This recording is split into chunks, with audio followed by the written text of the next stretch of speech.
So for the purpose of, just for information purposes, our session is being recorded, and the recordings will be made available, more so to support the people who have not been able to join us in this live session.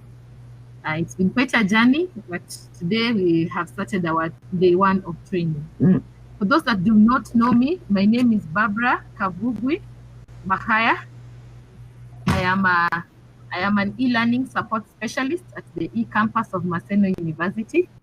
I have been attached to the School of Biological and Physical Sciences to provide support to the school as we move towards getting our courses online. I know for this school, apart from the Department of ECOHIM, which has since moved to School of Business, quite a number of us are new to e-learning or to the e-campus, and this is your first encounter with the e-campus. I want to assure you that at the e-campus, we are here to support you. We are here to give you all the necessary support you need as you are developing the online course. I will be leading the team at the e-campus that will be supporting your school, but I will be having several people working with me at the e-campus, starting with the LSA, the Learner Support Assistants who are from your school.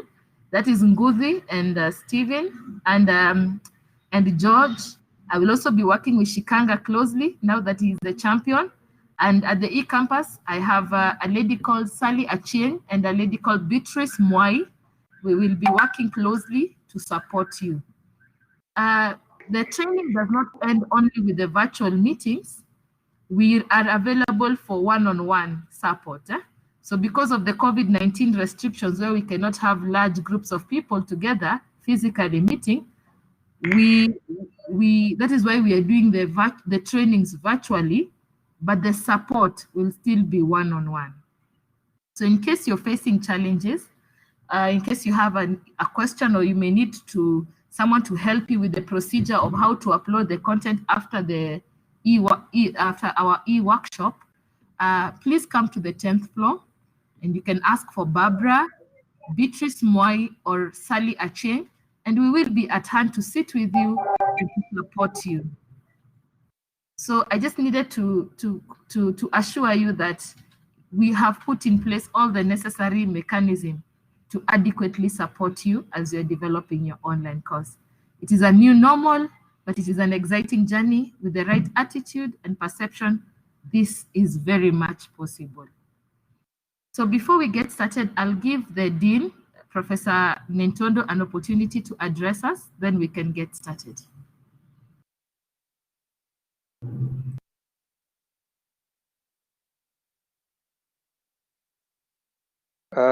Good morning, everyone. Good morning, Dean. Good morning, Dean. Good morning. Yes, I don't have much to say, but just to welcome all of you to this session.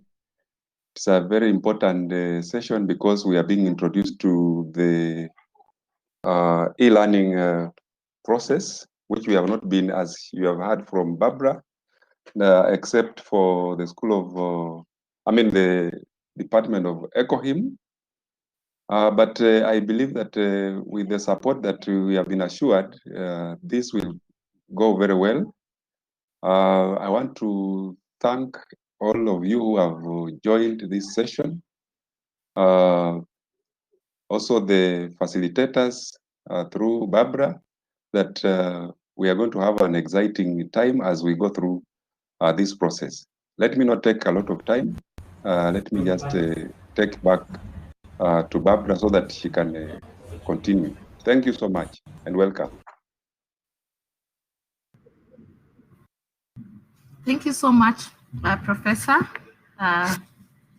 Now we can get started with our workshop for today. So just to list some of the areas that we are going to look at, we were supposed to have the pedagogy experts take us through the pedagogy training, but because of the workload, they decided that they're going to provide a recording of the workshop. They recorded themselves, and I have attached the recording on the School of Biological and Physical Sciences virtual space. The second part of our training entails getting to have a virtual tour of the learning management system, or what we call the e-learning portal. I'm going to share the screen, and I'm going to share the page of the e-learning portal so that we all are aware of what we're talking about when you're talking about the learning management system. Okay, so this is the learning management system. For those who are new at the e-campus, the e-campus is a virtual campus, and by the term virtual, it means that we are using technology to mediate teaching and learning processes. So your role as a lecturer, your role as a teacher, your role as a facilitator still remains. The only difference is that now we are introducing the use of technology to mediate the teaching and learning activities.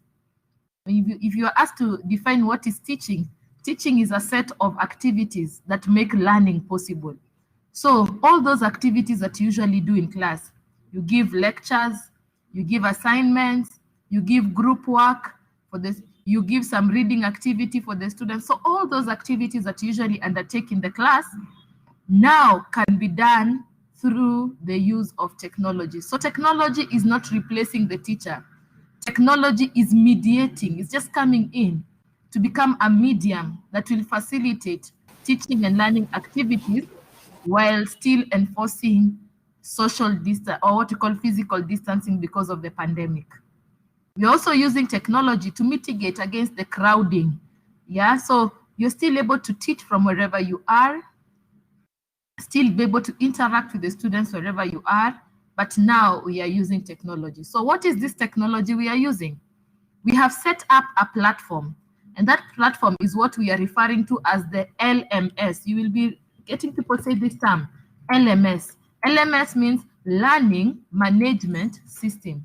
So the Learning Management System is the platform that Maseno has set up, and it is managed by the e-campus or the e-campus department.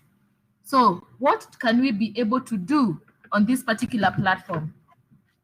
As a facilitator or as a teacher, as a subject matter expert, you will be developing content on this platform. So we are going to create for you course spaces for the courses you're teaching. And on that course space, you will be attaching your notes, you'll be attaching your recordings, your videos, you will be putting up instructions for the learners. So it will be a space where you can interact with the students as you're teaching them that course, or that specific course that you'll be teaching them. Okay, so the learning management system will also has the capabilities for assessment.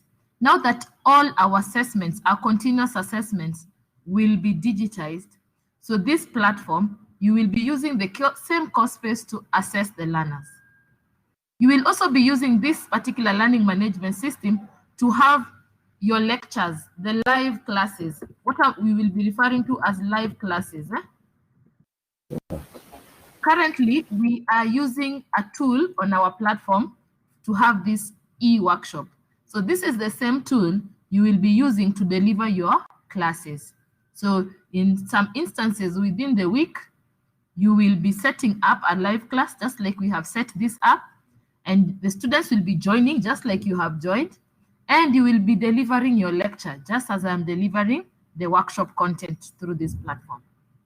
So you are able to share your learning material, share the learning materials to the students. You're able to assess the students. You're able to have the live classes or the live lectures as we are doing right now. And you're even able to record your lectures so that students who missed out, like some of our team members who are not with us in this webinar, will benefit from the recording. So as a system, we have set it up so that it can support teaching and learning activities. So for the first section of our training this morning, we want to take a virtual tour of the learning management system.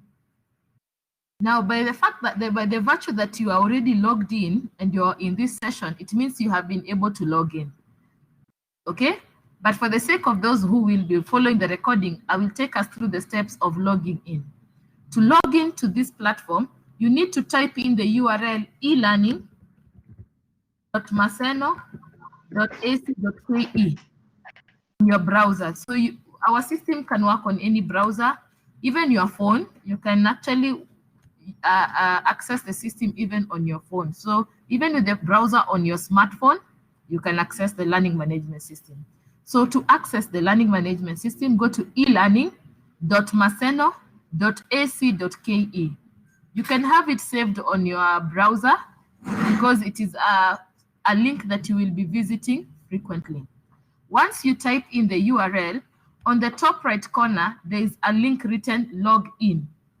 So the login link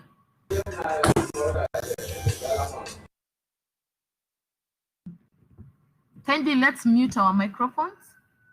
So the login link, when you click on it on the top right corner, this particular place, I'm currently logged in. That's why my name is appearing on the top right corner. But if you're not logged in, what you will be able to see is a link here written login. Click on the link and put the username and the password. Once you've put in your username and password, you will log in, and to know that you have successfully logged in, the link will be appearing, your name will be appearing on the top right corner. So once you have logged in, you have successfully logged into the learning management system. The next thing is we need to understand the design or the interface. Because of the COVID-19 scenario where meetings are now virtual, we have set up virtual spaces for the DVCs and the VC. For those who have been participating in management meetings, you will realize that this is the place where you've been attending the meetings with the respective deans and with the respective VCs and the DVC. Next, we have put in links because we know the students, when they log into the site, they want to know where the courses are, they want to register for modules, they need information on fee payment. So we have put in what we call quick links. These are links so that as soon as a student logs in, they can access their courses from here. They can register for modules if they have not done so, and they can be able to get the fee payment information, the bank account details and all that. Because of the current situation where we are running a lot of school-based trainings, we have set up a space here where the content for the workshops that we are running, the recordings, we are posting them there. So as a lecturer, you may need to review maybe a concept that was covered during the e-workshop. You can always come and review it from here because the resources will be recorded and posted there. We have a digital learner support space. So this is our digital notice board, right? So all the notices to the students will be posted here in the news forum. We have placed a forum where the students are able to interact with each other, so they can have their barazas and their meetings, the informal meetings here. So we've created like a digital space for students to interact together. We have set up a complaints and compliments forum where students are able to complain and compliment us for what we are doing well, and complain for things that are not working well so that we can resolve. This one is usually managed by the Quality Assurance Office. Then we have the administrative forum. This one is specifically for the director e-campus, where the director posts notices to the students as well as the e-campus coordinators. We have also taken care of the library because when the students are on this platform, they will be accessing library. And of course, the library of Maseno has electronic databases that Maseno subscribes to. So we have put up the links for the students here. So if a student is in Moyale and they want to access the digital electronic databases, all they need to do is log into our system and click on this link, and they will be able to access the electronic databases that Maseno subscribes to. And then they can also access the past papers. Because of COVID-19, we want to mitigate against the paper, we want to go paperless because of the COVID, which is stays on surfaces such as paper for long. So what we have done, we have set up a section where we are going to be putting past papers for the students to help them with revision. I know for the School of Biological and Physical Sciences, we have not been having courses from your school at the e-campus. So we don't have quite a number of past papers from your school. So after this, please, HODs, you can send to my email past papers, even the lectures. Just send me to my email past papers, and I'll be able to create a section for your school and put up the past papers there. We have open educational resources. Our e-librarian keeps updating this information. So please visit our open educational resource space, and you'll be able to access the link to OERs that you may find useful for the courses you are developing. We have a forum called Ask the E-Librarian. So here, the E-Librarian is able to interact with the students and the lecturers to be able to support them. So for example, there's an ebook, there's a journal that you're looking for in the electronic, or there's a certain database, electronic that you are looking for. Richard, mute your microphone, Richard Otieno. Okay, so you may be having you need to access maybe an OER resource or an electronic database. Within the electronic database, there's something that you're looking for and you're not able to locate it. You can always post in this forum, and our librarian will be at hand to assist you. We have catered for the staff. So we have a section where we are putting capacity building. This is for the internal staff at the eCampus, the staff cafe. This is for our postgraduate students, more so for those who are for SGS. They have posted here materials for postgraduate students regarding research, ethical review, and all the documents that they need when they're doing research. So we have taken care of our postgraduate students here. And then, of course, we have the dean's meeting rooms. So these are virtual spaces we have set up for each school for the deans. So that is a virtual tour of our homepage of the learning management system. Now, let me come to your user account, okay? While you are on the learning management system, you may need to manage your personal account, okay? Manage, I mean, there are certain preferences that you may need to set up. For example, you realized we created for you accounts, and maybe we have misspelled your name. We have not added your title to your name. We have put in your email, but we have wrongly put in your email. You may need to change your password. So you are able to manage your personal user account on the system. How are you able to do that? From where your name appears on the top right corner, when you click on where your profile picture should be appearing, there is a drop down. There's a menu, a pop-up menu that will come up.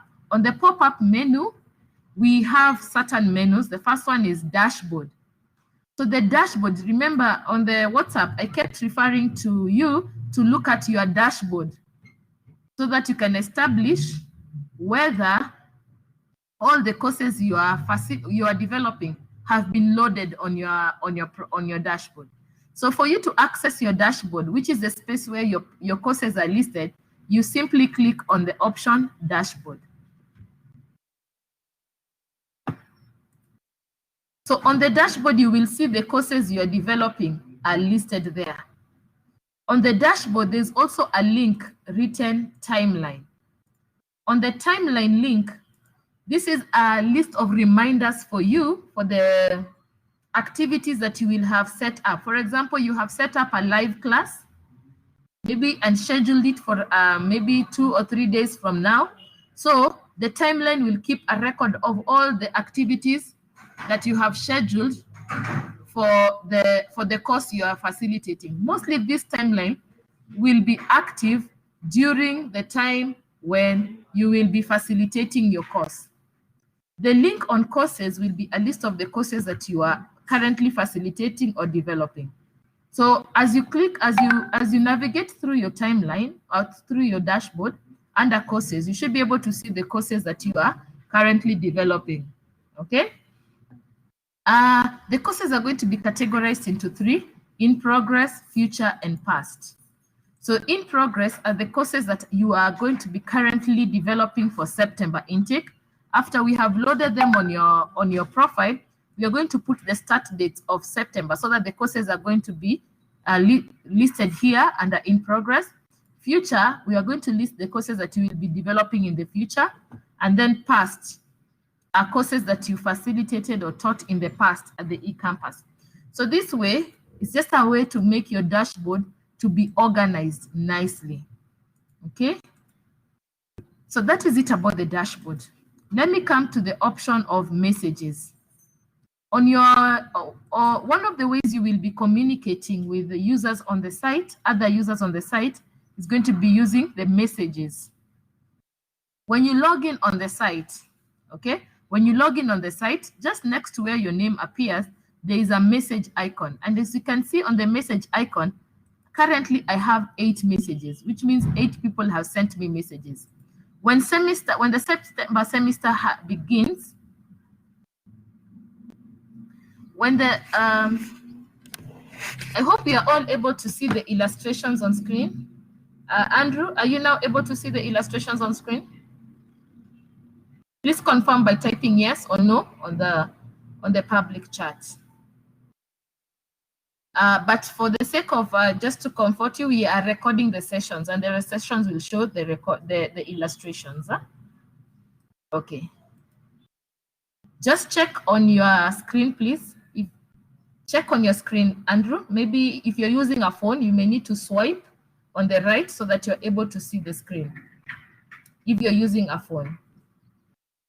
Okay, so most have confirmed they're able to see. So when you will start teaching the courses in September, students will be sending you communication, right? And you will be getting the messages here from here. So when you log in, you'll be able to see the pending messages that need your attention. As you can see, I have some messages that have come in that I may need to read. If you want to send a message to a student, you will be able to send the messages here. So what you'll need to do is you just need to search for the student. Like in this case, I want to send Dr. Kwach a message. I search for the person. Okay. Let me message someone I usually message frequently. Oh, sorry, I have to come to contact. I'm sorry. So for you to search for a user on the system that you want to send a message, so you come here and click contacts, then search for the person. So let me search for Kwach. I've quite a number of people with that name. I'm looking for Dr. Boa Kwach, so I have found him. I click on him. So once I click on Dr. Boa Kwach, here it will indicate to me that I can now send him a message. Say, hello, Doctor.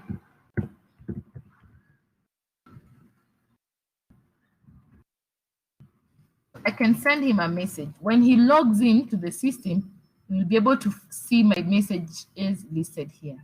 So messaging is one of the ways that we will be using to communicate with students. Students will be able to send you a message, and then you are able to reply to them. So someone is saying, I don't see contact. So the contacts are here, down here.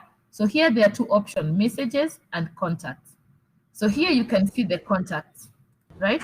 You click on this option, contact, then you search for the user here, if you know their name. All right, after searching for the user, you're able to type the message here where it's written, write a message, and then you click on send, right? So at your own time, you can practice sending messages.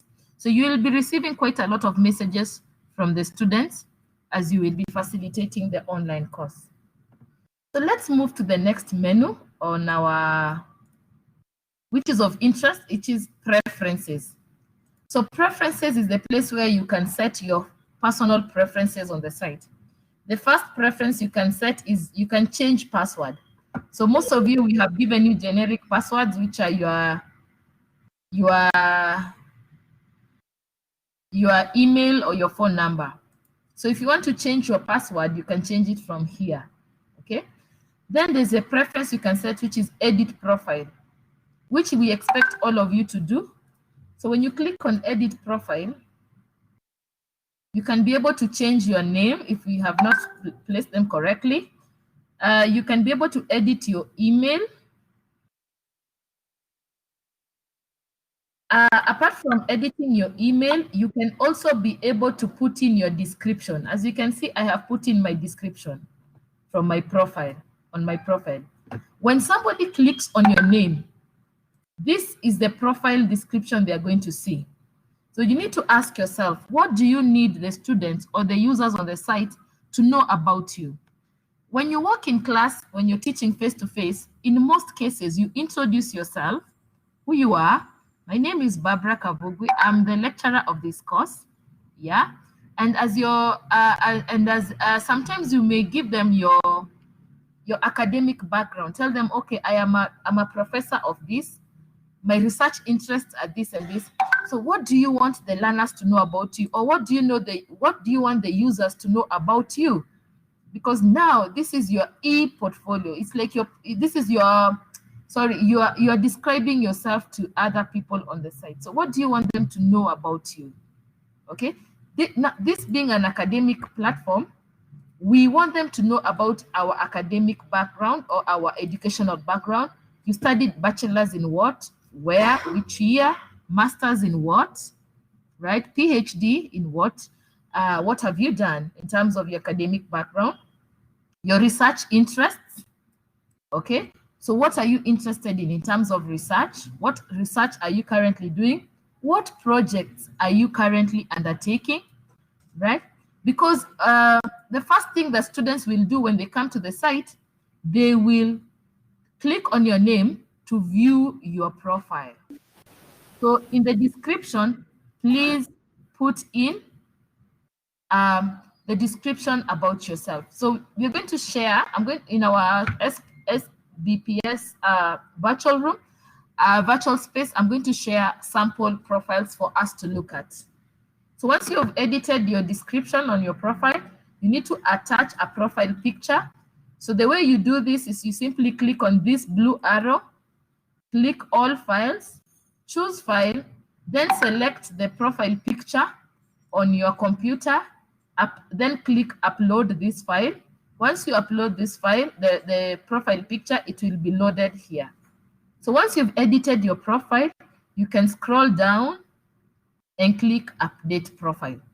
Sometimes your profile may tell you there's something missing, like we have put in a space called registration. Under registration, please put in your PF number. Okay, for part-timers, you can put your ID number. Okay, so once you've put in all the profile information, you can scroll down, click update profile. So after this, we expect you to update your profile. We expect you to update your profile. Okay, so that is it about preferences. We can now move to the second part of our training, where we want to look at how we are going to be editing our courses. But before I come to that particular section of how we are going to be editing our courses, because I know by now most of us have our courses on the dashboard, I want to draw your attention to the presentation by the pedagogy experts from School of Education. I have posted it on our virtual meeting space. So if you have not had a chance to go through the recording, I just want to draw your attention to it so that you're able to watch it, because it forms a very critical foundation for you as you will be creating the online course.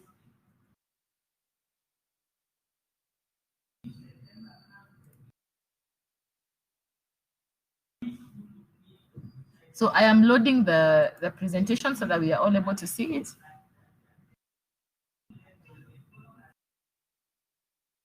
Okay, so in our virtual meeting space, our School of, I need to change that, School of Physical and Biological Sciences virtual space, I have created a space called training video down here.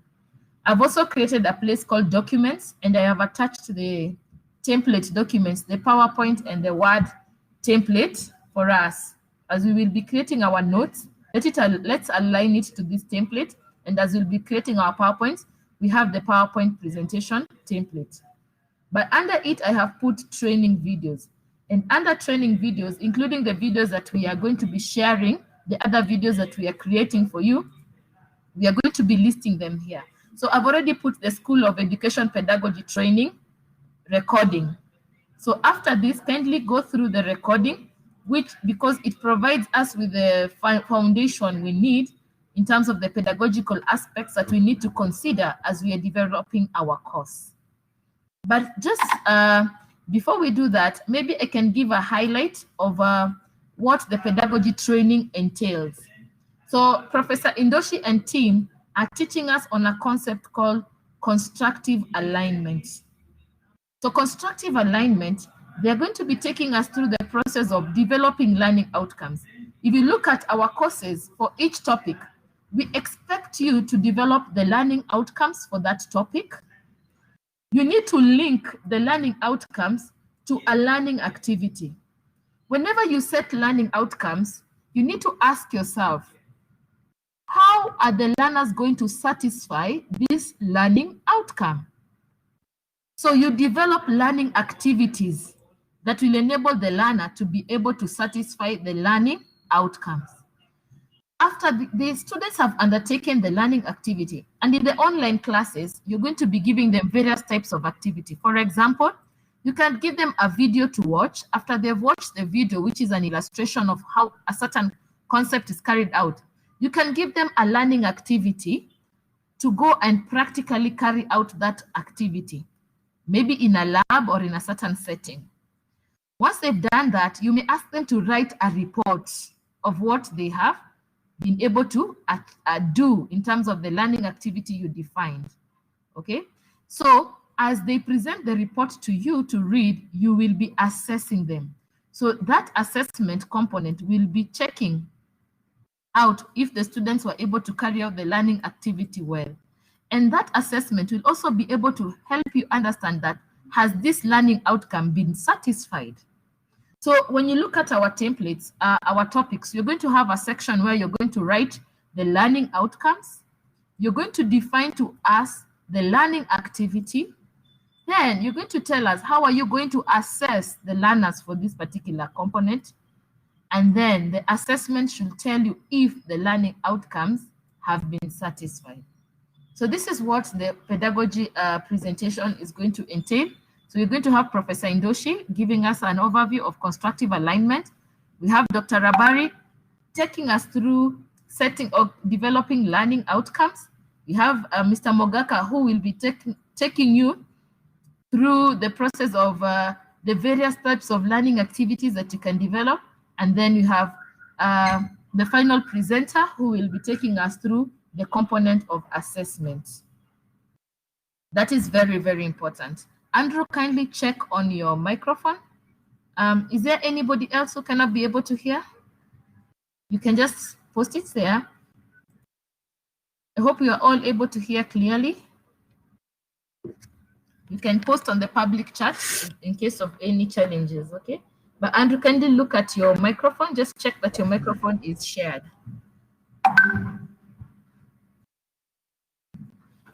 Okay.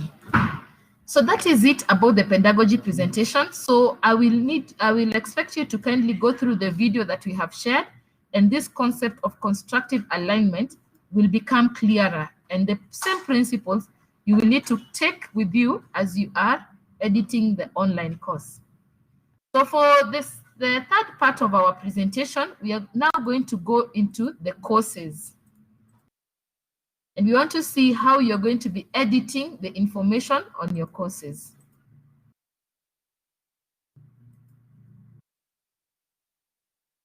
So just give me a minute. I'm going to load one of the courses.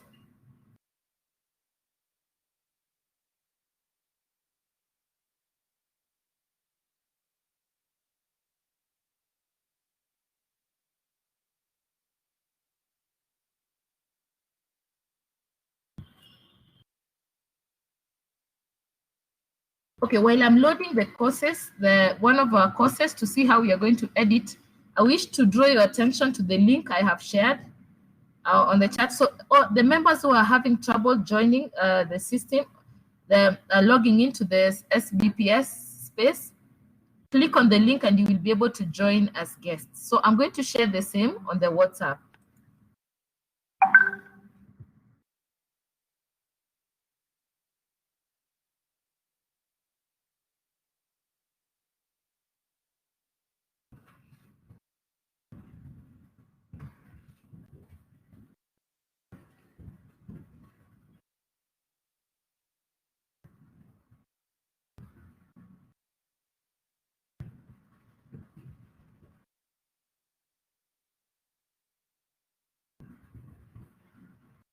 Okay, so let me share one of our courses from our school.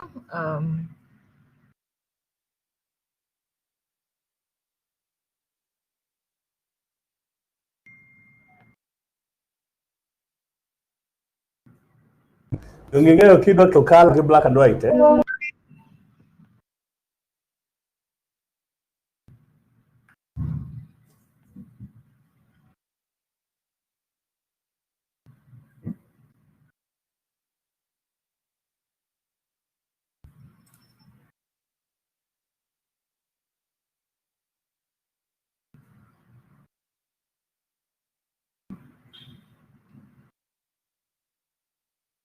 Okay.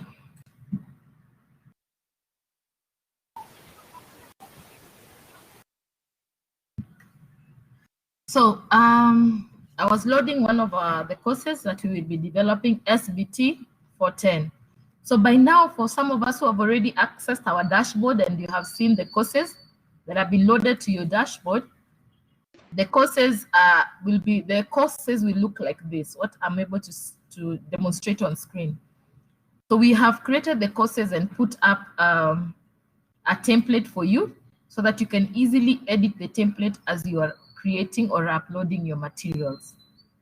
So in this session, I want to practically take us through the process or the steps of editing the content on the learning management system for the individual courses that we are developing. Now, for you to be able to edit the course needs to be on editing mode. Okay, for you to be able to edit the course needs to be in editing mode. So for all of you, we have enrolled you with the lecturer role. So the lecturer role allows you to be able to edit the course content that is going to be presented to the learner. So that is what we are doing right now. So on the top corner of your course, right, there is a setting icon, right? I'm hovering over the setting icon right now. So the setting icon, this is where you need to start from. So you need to convert your course into editing mode. To do this, there is an option here written Turn Editing On. So you click on that button, and what will happen is the course is going to enter into editing mode. So now we've converted our course into editing mode. So these are the steps that you will be doing when you will be editing the content on your course space. So I don't know who's developing this. Kindly let's mute ourselves, Austin. Yeah, kindly mute yourself. So when our course now is in editing mode, okay? So now we are able to edit this information. Let me remove the extra forums that are appearing there. Okay. The first section that you're going to edit is the course details. Who is developing SBT for 10? Let me check. It is Dr. Patrick Onyango. Is Dr. Patrick Onyango with us in the session? So, Dr. Patrick, when you will be editing your course, the first section that you will edit, the information that you will... Patrick requested to be away. It's okay. We will share with him the recording. Huh? Okay, so the first section that he will edit is the course details.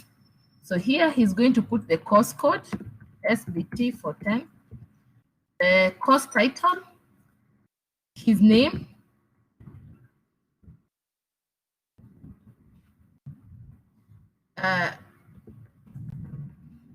his contact information. After he puts in the course information and the lecturer details, scroll down and click Save Changes. Anytime you make or effect a change on the site, always make sure to scroll down and click on Save Changes. As you can see, the changes have been effected. The next step, we are going to edit the course information. There's a link here that is written Course Information. So for you to edit this link, there's an edit icon next to it here. So click Edit Settings. So here you're going to edit the information about the course. the first information you need to put up is you need to put up the an overview of the course, an introduction to the course goals, the description, list the readings for the students, the core books for or the course reading resources for the course, put them here. Define to the students how the assignments or the assessments will be done throughout the course. Put a course schedule, right? So you can add a table.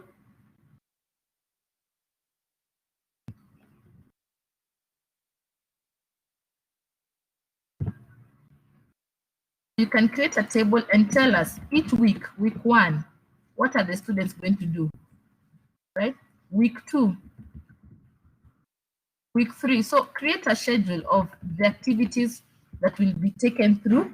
You will take the students through across the week. So that is the course schedule. Once you put the course schedule, indicate how the students are going to be supported here. So in your school, you have a learner support.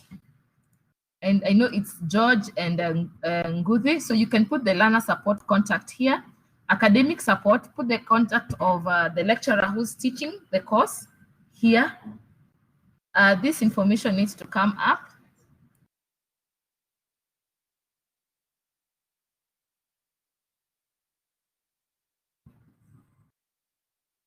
So the assignment information needs to be in one place. So you can reorganize as you see fit. And then, of course, the technical support, you can put the eCampus technical support to it's me. Okay. Okay, so once you've edited this information about your course in this section, and remember, this is a simple editor. Ni kama tu ya Microsoft Word. You can bold, you can italize, you can make lists, an ordered list, an ordered list. You can change the alignment. So it is an editor just like the normal Word or text editor, right? So it's just a simple editor. So make sure as you're putting up your information, you format it to look nice. So once you've put in the course information, you can scroll down and click Save and Return to Course. So the information that you have updated here under course information, the students will be able to click and read that information. So the first step before the student even proceeds to the topics, they will read the course information. They will introduce themselves in the social forum and get to know each other. Then they will now come to topic 1. For each of the topics of your course, you will need to edit and put up the information. Remember the constructive alignment concept? For each topic, you need to state the learning outcomes, the learning activities, and how you're going to assess the learners for that topic. So you will do this for topic 1, topic 2, all the way to the last topic. Okay, so let's edit the information for topic 1. The first information you need to edit is this information, which is the topic title. Huh? I'm assuming our topic 1 is introduction. Okay, so once you've edited that, now we can edit the other components, these components. For you to edit this section, the corresponding edit link will be here. And for you to know the section you're editing, as you hover your mouse over it, it will be having a light gray color appearing around that section you want to edit. You can see, so we want to edit this section. So the edit link for this section is here. So I click Edit Settings. When I click Edit Settings, the editor will open. So here I can put my topic information. So this is topic 1, and the title of topic 1 is Introduction. I can put up a small introduction, which is an information to introduce the learner to that topic. So in this topic, you will be introduced to. So you give an just a brief abstract to introduce the learner to this particular topic, right? The key concepts that will be covered. And then you come and state the learning outcomes of that topic. So by the end of this topic, you will be able to explain, Okay. Describe. You use the Bloom's taxonomy verbs when you are stating the learning outcomes. And when you listen to the pedagogy presentation, Dr. Rabari has given a detailed guidance on how this can be done and the various levels of the Bloom's taxonomy and the verbs to use. Okay, so state the learning outcomes for the topic. Now, when you come here, describe the learning activities. So the learning activities can be, like, for example, activity 1, you want the students to read a certain resource, so a reading activity.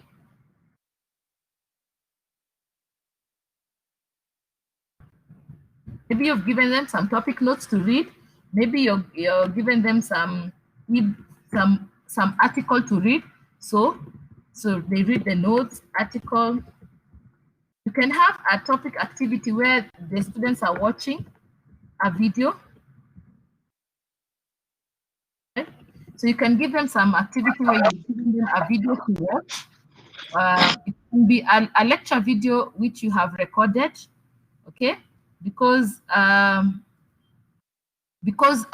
we will be learning how to develop our own videos. So yes, go ahead, Dr. Boa, you can ask the question.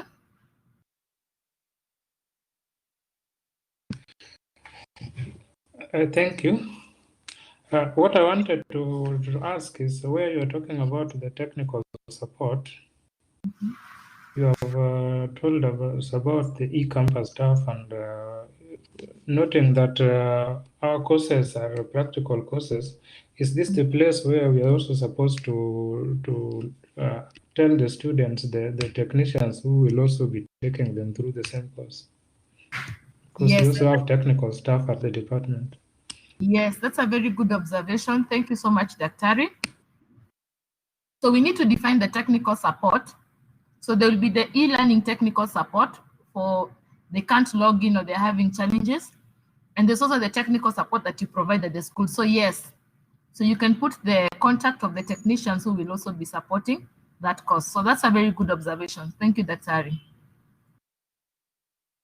So we were looking at how we edit the information. Can I ask something? Yes, please go ahead. Yeah, you are saying you'll have the technical support of the technicians. What Dr. Quach meant is that, like in our school, the students have to go to the lab and do the experiments there. So what kind of support are you talking about here?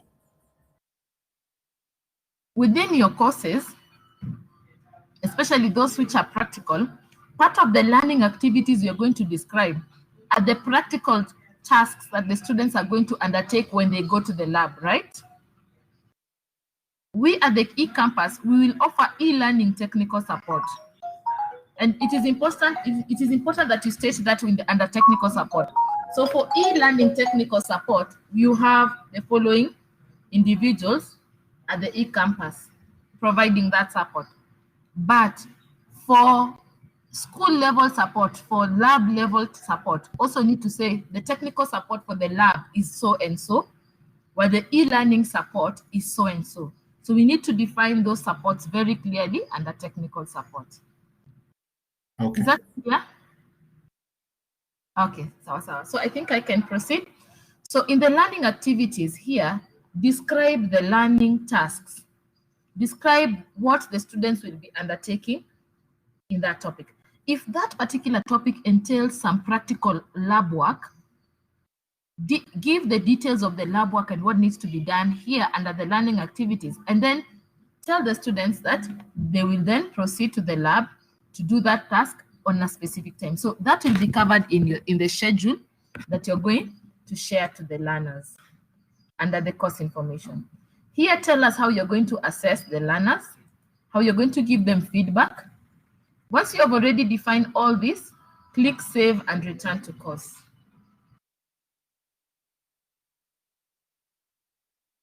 Okay, so you can see now the information for our topic 1 has been updated. So do this for all the topics, from the first topic all the way to the last topic of your course. Once you have defined the topical information, that is the outcomes, activities, and assessment, the next step is to attach the notes and the resources that you want to share for each topic. To do this, at the end of each topic, remember, we will be doing this for each topic. At the end of each topic, there is a drop-down written add a resource. Okay? So for you to attach your notes, right, you will select the option written file. So I'm in topic 1. So maybe I'm attaching the notes for topic 1. So I'll write topic 1 notes. You can give a description, and then you can now attach them. So you click on this option called file, choose file, select the document, click, and then click upload this file. So once you have attached the document, scroll down and say, click save and return to course. So in this way, you will have edited, sorry, I was in topic 1. Let me just repeat that process again. I must have attached it in the wrong place. I've attached it in the second topic. So let me move it up. So sometimes you may attach a document in the wrong place. You can simply drag it to the right position. So let me drag it to the topic 1. So there. So I have attached my notes for topic 1. You may have more than one resource you want to attach to the students. To do that, use the folder option. So click folder. Put the title of the resource. They say topic 1, resources. Then begin to attach the documents for that particular. So I'll attach more than one so that we can be able to see. So I've attached the first one. I've attached the second one. And you can attach as many as you need to attach as necessary to support that for that particular topic. So I have attached 3 documents, which are the resources for topic 1. So once you do that, click save and return to course. So as you see, you're able to attach the resources on the notes for each topic, and you're able to edit the instructions, the instructions for each topic. So do this for topic 1, topic 2, all the way to the last topic, right, of your course. So we have created sections for 10 topics. If your course has more than 10 topics, which I hope, because most of our teaching weeks at the eCampus are 10 teaching weeks, so that's why we put in 10 topics. Okay, we have 9 teaching weeks and 1 week. The 10th week is for revision. Okay, so this is how you're going to be editing the sections for and uploading the materials for your courses.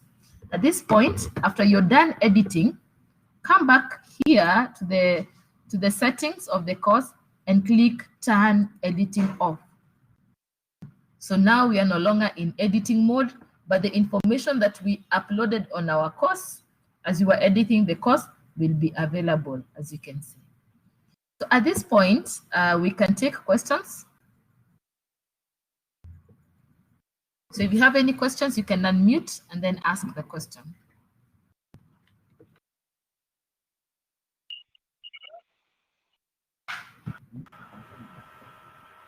Yes, this is Danny. Barbara? Yes, yes. Barbara. Go ahead. Could I ask how I missed how you got to get to the editing mode? Okay. I must have missed it. Maybe the cursor was not seeing well. How you got into the editing mode? Okay, let me do that again. Let me just answer the query. So for you to get into editing mode, when you're inside your course, when you're on your course, on the top right corner, I hope you see where my cursor is hovering right now. My cursor is okay. on the top right corner. Yes. Yeah, on the thing like a wheel. Yeah, the thing like a wheel, which is on the very top there. So when you click on it, you will see the option of turn editing on. So when you click on when you click on that option, the course will now go into editing mode. Yes. So I hope that answers you. Yes, it's fine. Okay, sawa sawa. Karibu daktari. Chikanga, do you have a question? I just wanted you to clarify. You said 9 weeks for coursework, then the 10th week revision. And we know that our semester is usually 16 weeks. Is there any change? Okay, I said at the e-campus, the way we've been running our e-campus courses, but I stand guided. I stand guided. If for our courses we are going to do things differently, I will stand guided. Yes. So we also adopt the 10-week semester. I may need to be guided by the HOD. So the consultations between the HODs and the dean and the DVC ASA should be able to give us guidance. But usually our e-campus courses, the ones we run for the SSP program, they usually do it for 9 teaching weeks and the 10th week for revision and 2 weeks for exam, because our semester is usually 12 weeks. Okay. But for this case, now that we are doing it for regular students at the main campus, I will stand guided. Then we can adopt one direction all of us. Okay. Okay. Okay. Can I ask a question? Yes, please go ahead. Yeah, I understand this is just a mode to facilitate the normal regular programs for our case specifically. And in that case, is it allowed that you can present, you can go to class the way we normally go ordinarily, make your PowerPoint presentation on a weekly basis, and then immediately after that, upload notes? That is the first question. The second question, I've checked on my dashboard. Yes. And I noticed that there are certain courses that I'm not picking up this coming semester, but they are there, and others that I'm picking up are not there. So how can that be sorted? Okay, are you from the Department of Botany? No, I'm from physics. Okay. Yeah, then the third question is what is the procedure of suggesting certain electronic journals that the university can subscribe to? When I check, you realize that certain journals that you may want to use with the students are not there. What is the procedure?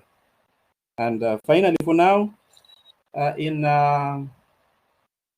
the school, most of our courses, there are a lot of mathematical equations to be typed, and we're going to be assessing students online. How are you going to help the students to be able to type their work as required and submit without challenges? Thank you. Okay, thank you, Dr. So I'll answer some of the questions, and some of them I will be able to give, well, I'll give you direction in terms of the person who will be able to be supporting us. So on the matter of the e-library, we have an e-librarian at the e-campus. Her name is Rosemary Obat, and we have created a space, a forum where you can ask questions regarding the electronic databases and the open educational access, educational resources that you may need to access and you're not able to. So our library department is working closely with the e-campus to keep updating the information, and the librarian, the e-librarian, Rosemary, will be able to assist you and give you guidance on that. So I wish to recommend that if you have an opportunity, you can post in our Ask the e-Librarian forum, and the librarian will give you guidance. With regards to going to class, making your presentations, then uploading, I would not recommend that, because we want you, first of all, to develop a complete course. Why are we saying you develop a complete course? We are seeing a scenario whereby, because of this COVID-19 situation, we may have a student or two who are taking your course who may not be in campus. So how are we taking care of that student? Maybe because they have some underlying conditions, or maybe because they're COVID positive, so they're in isolation. And we don't want them to miss out on learning. So if you go to class, present, and then attach your notes later, they may miss out on what was taught. And that is why we recommend, let us develop complete courses so that we are able to take care of all scenarios possible. Students who are not able to travel, What if there's another lockdown and your student is locked down in Mombasa, right? What if, and they're supposed to take your course and they have not deferred? So we need to develop full and complete courses. All the topics with the resources should be attached and fully developed by August 15th. I think that's the date that the university has given us. So that if we are opening in September, we enroll the students in the courses, and whatever scenario that may come, the students will still be able to learn because they can access your resources and they can follow up with the live lectures that you will set up. Because we are anticipating that you will be carrying out live lectures, more so for classes that are too big to be able to enforce social distancing or physical distancing, as we are calling it. So we need to have our courses fully developed with all topics having all the resources, activities, learning outcomes, and assessments prepared before we open in September. In terms of the illustrations, I'm going to, in our second training, which I hope it's going to be on Tuesday, I will be showing you how our students are able to work out illustrations, scan and attach the document for you to review. That is very possible. There is a tool called submission tool. So the student can be able to work out, work out the equations you have given them, the assignments you have given them that require working out. They're able to work out, scan the document into a PDF and attach it. There are tools on the phone that they can be able to use to do that. So I'm going to show that in our next training. But for you who is teaching concepts that require working out, in our next training, I'll be looking at the concept of the use of multimedia for teaching. So if I am teaching a concept that requires working out, I am going to show you how we are going to be recording such illustrations and attaching them in our topics, because there are topics where they have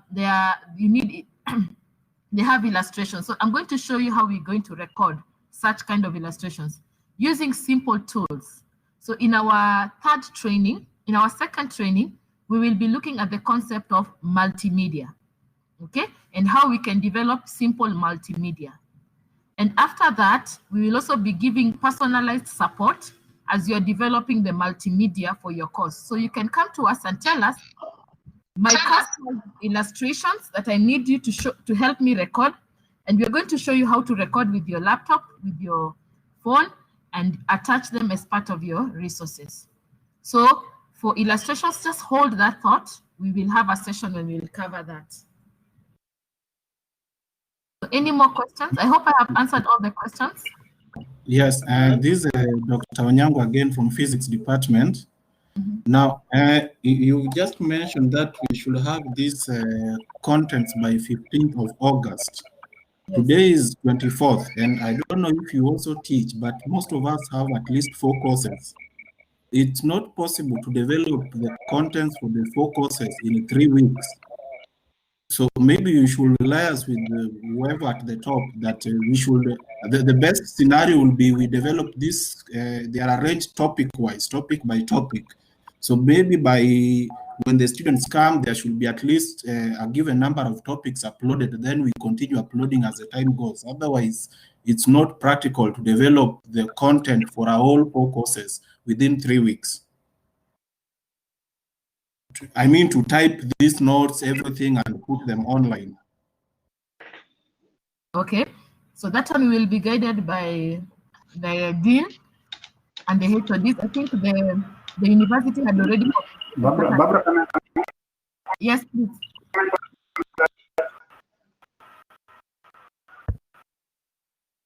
Yes, please go ahead. Okay. Okay. Mm-hmm. Can I ask a question? Yes, please go ahead. I think previously we have had a scenario where we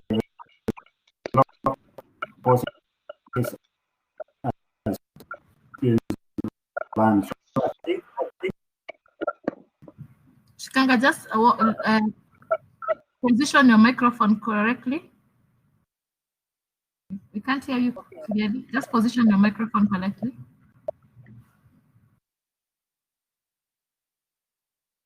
Can you hear me? Yes, now we can hear you.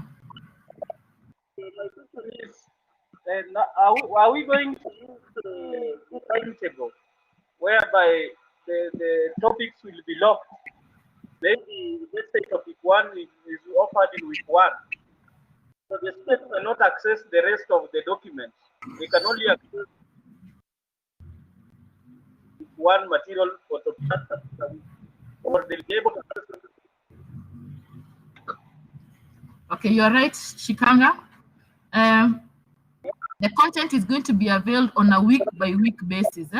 So we are not going to avail all the course content mara moja. So you're going to develop all the topics, but we are going to be availing or revealing the content step by step to the learners. Yes, you're right. Yes? I think that answers my question. Okay, that answers your question.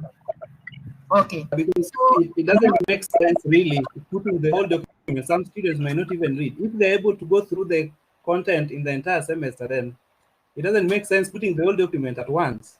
Maybe on a weekly basis, they read, you assess them, then you continue. Yeah, that is the approach we usually use at the eCampus. Okay. So in terms, yes, yes, Okello? Yeah, I have a concern. Okay. You raised a very fundamental issue that this arrangement is because of the prevailing COVID circumstance. I was just wondering, most of these courses, not most, all these courses are practical based. And you are saying that a student who is affected can learn from home. I don't know if there's an arrangement for the practical aspect in the labs. What becomes of the practicals?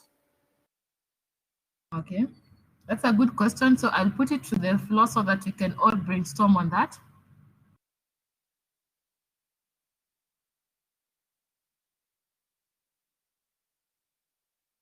Hello? Yes. Yes, Professor Okinda, go ahead. I think that is the university to organize. I think science courses must have laboratory sessions. And therefore, at one time or the other, the students must come to the lab. There is no shortcut to it. Dean, you can give us guidance. What do you think?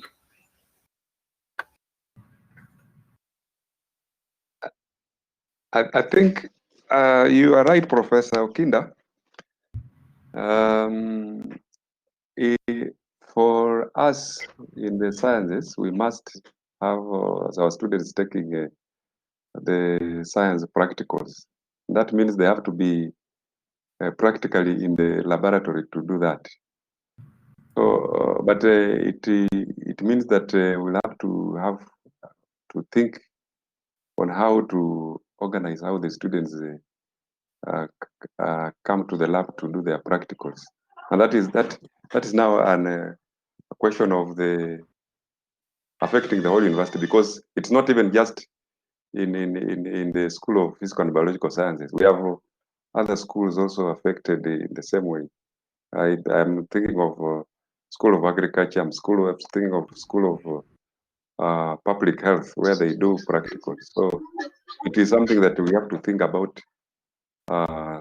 seriously. Thank you. Okay. And thank you for asking those questions. We don't have answers to all the questions, but every new challenge provides us new opportunities to think outside the box or even without the box. So even at a personal level, you can start asking yourself, what can I be able to do? What modalities or instructional approaches can I implement to be able to take care of the practical components while still being able to deliver the theory aspects of my teaching online? So you realize that this platform will be really crucial in terms of delivering the theory aspects of our teaching. So that now we can ask ourselves, after we have given the students the theory, the resources they have read, they have watched our lecture videos, we want them now to practice this, right? So how do we timetable? How do we stagger them, right? Now that they'll be coming in bunches. So does it mean that now we will focus more of the time that they're in campus to do practicals because they have done the theories and lectures have been done online? So those are just ideas that we can think about. So if you're having the first year groups coming, so we may say that we will timetable more of practicals and stagger them also for the big groups, right? So that the theory components can be covered online. The lectures, you can prepare the lectures and they can follow the lectures online. And now we have more of those physical contact time for practicals. So those are just ideas that we can think about. Yes, Dr. Aboa, go ahead. Allow me to say this. As you are suggesting, it is up to us in the school to begin thinking without the box. And at some point, say in the Department of Chemistry, we had thought of separating our practicals into a different course. I'm not saying this is what will work. We can have a course that is just covering all the practicals that the students are supposed to do. This is the course that will now have the students going to the lab. But since we understand that you cannot deliver a course, say in chemistry or in our special areas, without the practical aspects, it is possible to have a video of demonstrations of specific practicals that will be uploaded for the student. This student will not still have done the practicals, but the practical course can remain pending, and this will force the student to at some point be in the lab as a follow-up of what was displayed in the videos. But that is a suggestion that we can be thinking of as a school. Thank you. Thank you so much, Daktari. Any more? We are in a brainstorming session. Let's put in as many ideas as we can. Anyone with ideas that you can share?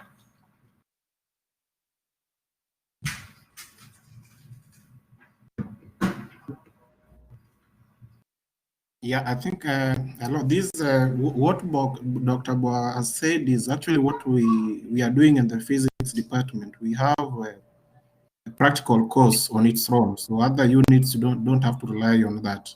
So that one, maybe other departments can consider doing that, but in physics, that's what we are doing. Okay, thank you for that. Any more input? Yes. Yes. I think we can borrow from what other universities are doing. Like we have UNISA University in South Africa, the largest online university in the world. We can look at what they are doing, then we can share ideas also.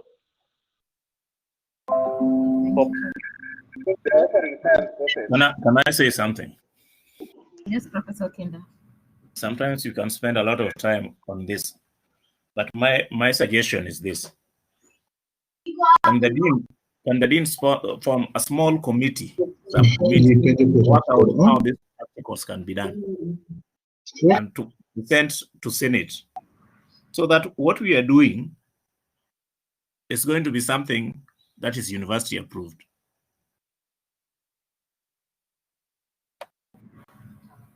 Can I have a word? Yes, please go ahead, Charles. Yes, my suggestion is this. I have a feeling this was a training, and whatever we are suggesting here they are not being minuted. Can we also go back to our departments and have meetings where we have this minuted, or a school board meeting? Thank you, Charles. So Charles is suggesting that the conversation needs to go back to our departments as we think about how, yes. That's a correction. Yeah, so what we are doing is being recorded. So there is a record. So we can't say we don't have minutes. Okay.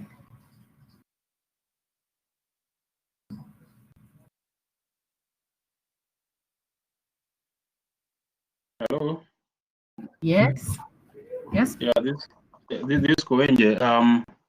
I think most of what we are discussing here, they need to emanate from the department and the school, minuted and discussed at the dean, as Professor Kindas discussed at the Senate and approved by the Senate.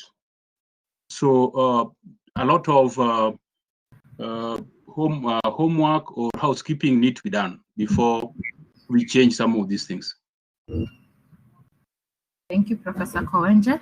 So at that particular point, I want to wrap up the session that we were looking at in terms of editing our courses. So this is what is expected of you as you will be editing the resources for your courses you're developing.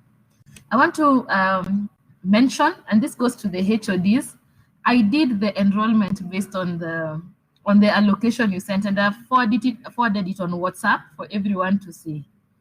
So kindly, if there are changes, if you can send me the updated list of allocation so that I can put people in the correct courses, because I'm getting a lot of people saying I've been put in the wrong course, and when we look at the allocation, we have followed the allocation as was provided by the HOD. So kindly, Dr. Boa and your fellow HODs, if you can look through the lists, if there are any changes that were made or need to be made, if you can make them by close of business today and send me the final list, I can redo the enrollment again. Yeah, because quite a number of people are complaining that the courses on their dashboard are not the ones for September. Some are referring to the ones that they taught this semester, which was interrupted by Corona. So kindly give me the final list so that I can be able to do the final enrollment. And we can start with the course development. Say tomorrow, if I get the list today, I'll be done by tomorrow, then we can start the course development on Monday. That's my ask. Can I ask a question? Yes. Yeah. First, maybe I don't know, on the enrollment issue, why don't you just give the HODs the rights to enroll their staff members? It will save you time and also minimize whatever the mistakes that may arise. Now, my question concerns like when we go this e-learning way, who takes care of our internet? The ICT department should be ensuring that all departments have adequate internet access. No, I mean like for example, now I'm calling from home. Like if I have to, we don't have to come to Maseno to access the internet from the university. So it will be better if an arrangement is made how we can get support to get internet. Okay, that is noted. I think the dean has noted it and can be discussed at the Senate. Yes, Dr. My suggestion on that is this. There is going to be a Senate meeting on Monday. Can the dean make a proposal for some kind of allowance to go to staff for internet, so that all these things we are doing are doable? Okay. Yes. Okay. Yes, Dr. Boa. I think about internet use, unless somebody does not have internet in his office, you are supposed to use the internet at the university. But if you cannot go there, use your traveling allowance to buy it. Oh, it is very good to leave Owasu. Can I make a comment? I think what Dr. Boa is saying is out of order. The traveling allowance is meant for traveling. The internet, the university can even procure the internet from a service provider. Then we are given USB sticks with some limit of data. That one can work. Steve, traveling to where? Yeah, right now, even now, I travel from my house to get where I can access this internet, where I'm calling. It is traveling to your place of work. Yes. But when did you become a VC? Yeah, I think Dr. Boa should let that decision come from the Senate or the CEO. And the idea can I make a comment? The idea of using the traveling allowance to get internet should not even come. Professor. Yeah, I want to say this. I think if you understand the way this university is, I cannot even make a request of bundles or whatever it is, because it is something that it cannot work. The assumption is that even as we are doing this thing now, as Dr. Boy said, we are supposed to be working, and the working stations are well known, and the university provides the internet services at those working points. So it may not work for us to just make a futile attempt to request for support for people who are working from Dean, points you are that right. are not. Yes. You are right, but you are aware that when you are in, except maybe in your office, how many people can access internet in the offices in Maseno? If that is what we are going to do, it's okay. Can we make those hotspots points be close to every department so that anybody who is in the office has got access to internet? That one we can. That one we are going to request. That one I agree. Then people can still travel to their offices, stay in the offices alone. Yes. And do what we are doing. Yes. Alternatively, can we create spaces in the city campus? Yes. Where staff who ordinarily were not going there can go and access internet. I think that one already happens, although there is going to be improvement from what we have been assured. There are more hotspot points are going to be there in the whole of city campus, and even more in the Maseno. So we have been assured of around 300 hotspots in Maseno. So even our offices will have Wi-Fi and both in Maseno and the Kisumu campus very soon. That is that one is already assured. Barbara. Yes. Yes, Prof. Time is. Yeah. What worries me more is not the Wi-Fi, but now when we develop these courses, there is the property rights. In the past, the university used to pay for this, and then the developed course would now be a property of the university. As you say, in the current circumstances, this is not going to be very practical to ask a university to pay all of us for all these courses. I had suggested that maybe we think, and you can present this to the Senate, that for every course that a lecturer puts online, as the Q regulations has it, the university can treat this as publications for those lecturers. I think that one is a very good suggestion that we can put forward. Hello, Madam Barbara. This Kowenje, I think the training is over. We are discussing things that we should ordinarily discuss when we are on our own or in the Senate. Yeah, Barbara should either close or you take us to another, if there is another session. Okay, so for today's session, we are done. We were to do a virtual tour of the learning management system. I'm sure now when you log into the learning management system, you're able to navigate around. You know what each section entails. By now, you're able to know, how to get to the courses you're developing. By now, you're able to edit your profile. So when you log in, we should be able to see your profile and your profile picture. And you are now able to edit the information on your courses, the courses you're currently developing. You can put the expected outcomes, activities. You can be able to put the assessments, and you can attach now the notes, the topic notes or the topic resources.